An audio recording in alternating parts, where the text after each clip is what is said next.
Mesdames et messieurs, bonjour et bienvenue. Vous êtes bel et bien sur notre chaîne YouTube et vous avez raison d'y être. Alors, avant de commencer, abonnez-vous à la chaîne et activez aussi la cloche de notification pour ne plus rien manquer. Partagez également la vidéo avec vos proches si vous la trouvez intéressante. On commence. Les funérailles de la reine Elisabeth II, le programme détaillé des 10 prochains jours. Depuis l'annonce officielle jusqu'aux funérailles nationales de la reine, voici le compte à rebours détaillé des événements. Suite au décès de la reine, le plan London Bridge is down, littéralement le pont de Londres est tombé, se met en place. Un protocole répété et régulièrement mis à jour depuis les années 60, qui détaille de manière précise le déroulé des événements après le décès de la reine, ce jeudi 8 septembre 2022, comme le rappelle The Guardian. Le jour J, l'annonce officielle de Buckingham Palace aura été précédée d'une cascade d'appels, le Premier ministre étant informé personnellement par le secrétaire privé de la reine, et la nouvelle étant transmise au secrétaire du cabinet et au bureau du conseil privé. Ce n'est qu'alors que la notification officielle aura été faite au public. Les drapeaux des résidences royales, de Whitehall et d'autres bâtiments gouvernementaux seront alors mis en berne, et le site web de la famille royale sera remplacé par une page noire contenant une brève déclaration annonçant le décès de la reine.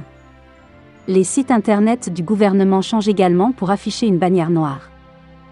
Au palais de Buckingham, la tradition veut que l'annonce officielle encadrée du décès soit fixée aux grilles. Pendant ce temps, l'abbaye de Westminster et la cathédrale Saint-Paul feront sonner leurs cloches à midi. Des salves de canon cérémonielles sont attendues à Hyde Park et à Tower Hill, et une minute de silence national sera observée. Jour J+1. Le conseil d'adhésion se réunira au palais de Saint-Jacques pour la proclamation principale du nouveau roi, qui sera lue en public. Une autre proclamation sera lue au Royal Exchange dans la ville de Londres. Dans l'après-midi, le nouveau roi aura des audiences avec la première ministre et le cabinet, le chef de l'opposition, l'archevêque de Canterbury et le doyen de Westminster. Des hommages seront rendus au Parlement. Jour J+2. Le cercueil partira de Balmoral pour être transporté par la route au palais de Holyrood 12. Jour J+3. Une procession cérémoniale partira de Holyrood et empruntera le Royal Mile jusqu'à la cathédrale Saint-Gilles pour un service auquel assisteront les membres de la famille royale. Après cet office, la cathédrale Saint-Gilles sera ouverte au public pendant 24 heures. Le roi Charles devrait se rendre au palais de Westminster pour recevoir une motion de condoléances. Il devrait ensuite s'envoler pour Édimbourg.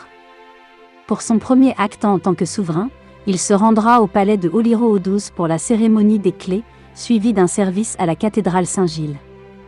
Il aura sa première audience avec le Premier ministre écossais et recevra également une motion de condoléances au Parlement écossais. Jour J+4.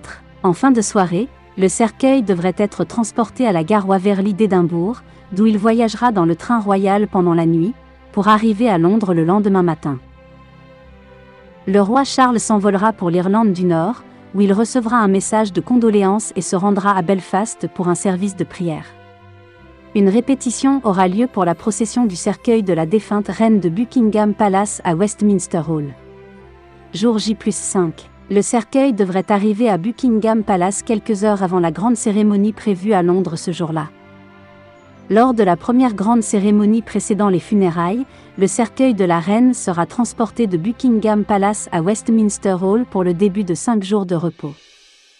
Le repos en chapelle ardente est l'occasion pour le public de lui rendre hommage. Le cercueil sera monté sur un catafalque au milieu du Westminster Hall, qui sera ouvert au public 23 heures par jour.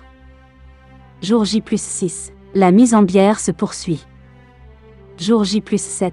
Le roi Charles se rendra au pays de Galles pour assister à un office et aura une audience avec le Premier ministre gallois. Les détachements du Commonwealth commenceront à arriver à Londres. Jour J+8. Le roi Charles devrait recevoir les gouverneurs généraux et les premiers ministres des royaumes. Jour J+9. La veille des funérailles, Charles accueillera les familles royales étrangères qui assisteront aux funérailles. Jour J+10. Les funérailles nationales auront lieu à l'abbaye de Westminster. Le cercueil sera porté en procession de Westminster Hall à l'abbaye. 2 minutes de silence seront observées dans tout le pays. Après l'office d'1 heure, un grand cortège de cérémonie accompagnera le cercueil jusqu'à Hyde Park, où il sera transféré de la voiture d'armes au corbillard d'État et se rendra à Windsor. Après une procession à Windsor, un service funèbre aura lieu à la chapelle Saint-Georges du château de Windsor, au cours duquel le cercueil sera descendu dans le caveau royal.